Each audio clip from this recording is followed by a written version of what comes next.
डिमाकुसि दखरा एबसुआ रोंगौसा गोनां फरायसाफोरखौ बरायदों।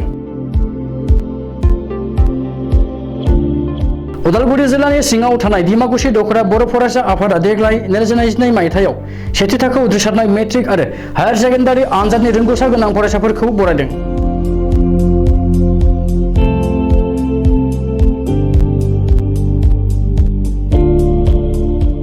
डिमाकुसि शेखर शंकरदेव मिशन हायार सेकेन्डारिनि अडिटोरियाम हलाव खुंनाय बराय मेलाव बाहागो लानानै सरन नार्जारिया फरायसाफोरखौ खम नाम्बार मोनोब्लाबो गोब्राब नाजानायनि गेजेरजों गावनि देरहासारनायखौ मोननो हायो। बेखायनो खम नाम्बार मोनोब्लाबो सासे सुबुं धोन जानो हायो होननानै बुंदेरबावो। दिनैनि बे गेवलां मेलखौ सामलायो डिमाकुसि दखरा एबसुनि आफादगिरि मनज बसुमतारिया। जुरिजेनो दखरा एबसुनि गाहाय नेहाथारि बिरफुं बसुमतारिया।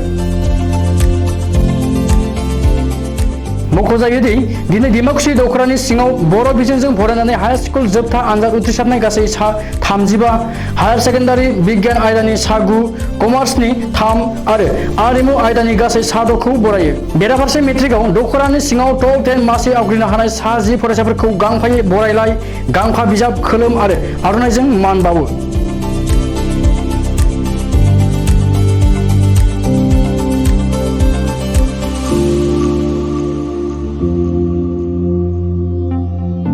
नैबे बरायनाय हाबाफारियाव नुजाफैनानै जोबोद गोजोननाय मोनदों आं।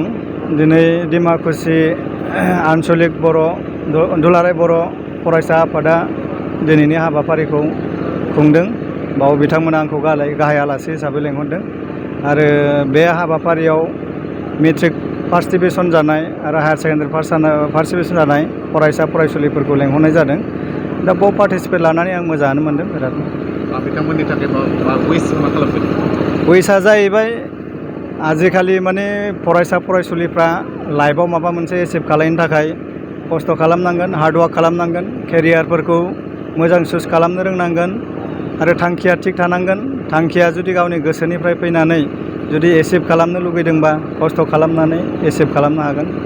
जिहेतु नोंथाङाबो मोनसे बिदिन्थि बर'फोरनि थाखाय, बर' फरायसाफोरनि थाखाय, जिहेतु नोंथाङाबो माने थार्ड डिभिजनाव पास खालामनानै जिहेतु बेबायदि एसे सफैनांगोन। दा बिथांमोननि थाखाय मा खावलायगोन? आं बेखौ लोब्बा लाखिनानै दिनै फरायसा फरायसुलि बिथांमोनखौबो बुंदों, लाइफआव माखासे खारननि थाखाय सोरबा पार्सेन्टेज खमबो मोननो हागौ बा बुरजाबो मोननो हागौ। खिन्थु बेफोर माखासे जाहोननि थाखायबो जानो हागौ। खिन्थु बिसोरनि खर'आवबो माखासे मेलेम थानो हागौ बा बेफोरखौ जेनेबा बिसोर उनाव अभारकाम खालामनानै लाइफआव माबा मोनसे जानो हायो। दा बिदि नङा कि पार्सेन्ट खम मोनग्राफ्रा लाइफआव मोनसे एचिभ खालामनो हाया। बेफोरबायदिया माने खौ जोङो अभारकाम खालामनानै लाइफआवबो साक्सेस जानो हायो। डिमाकुसि दखरा दुलाराय बर' फरायसा आफादनि 2022 मायथाइयाव उथ्रिसारनो हानाय जायफ्रा HSLC मेट्रिक आरो जायफ्रा हाई सेकेन्डारियाव सेथि मासि लानानै उथ्रिसारनो हादोंमोन, बे देरहासारनो हानाय बर' फरायसा आरो गुबुन जिथु मिडियाम हाई सेकेन्डारियाव माने पास जानाय बयखौबो लानानै दिनै बरायनाय हाबाफारि लादोंमोन। आरो बे बरायनाय हाबाफारियाव जों गाहाय आलासि हिसाबै लिंहरदोंमोन जोंनिनो सासे उथ्रिसारनो हानाय बा देरहासार जानो हानाय ACS सुबुं फुंखा सरन नार्जारि सार, बिथांखौ जोङो गाहाय आलासि हिसाबै लिंहरदोंमोन। आरो बे हाबाफारियावनो उदालगुरि जिल्ला दुलाराय बर' फरायसा आफादनि मानगोनां आफादगिरि लहित चन्द्र बर'जों लोगोसे गुबुन बिबानगिरिफ्रा बाहागो लाफैदोंमोन। आरो लोगोसे जोंनि ओनसोलनि मेलेमजिबि बिथांमोनाबो बे हाबाफारियाव बाहागो लाफैदोंमोन। आरो लोगोसे खाथि खालानि गोबां फरायसुला फरायसुलिफोर जायफ्रा थार्ड डिभिजनाव उथ्रिसारनो हादों, सेकेन्ड डिभिजनाव उथ्रिसारनो हादों, बिथांमोन बयबो बे हाबाफारियाव बाहागो लाफैदोंमोन। दा दिनैनि हाबाफारियाव जोङो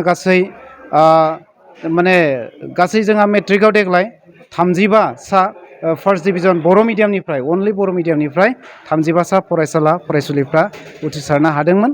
आरो बिथांमोननि गेजेराव जोङो टप 10 हिसाबै 10 माने फरायसुला फरायसुलिनो जोङो फेलिसाइटेसनखौ होनाय जादों बा जोंनि साइटेसनखौ आरो लोगोसे आर'नाइ आरो लोगोसे जोंनि जिथु आन्चलिकनि जोंहा सभिनिर दङ आरो माउथ पिस दङ, जों बिथांमोननो बे आखायाव गथायनाय जादों। लोगोसे जायफ्रा माने सेथि थाखोआव उथ्रिसारनो हादों, टप 10आव गोग्लैयाखै, बिथांमोनखौ जोङो आर'नाइ फालिजों लोगोसे जों बिथांमोननो मान बावनायखौ खालामनाय जादों।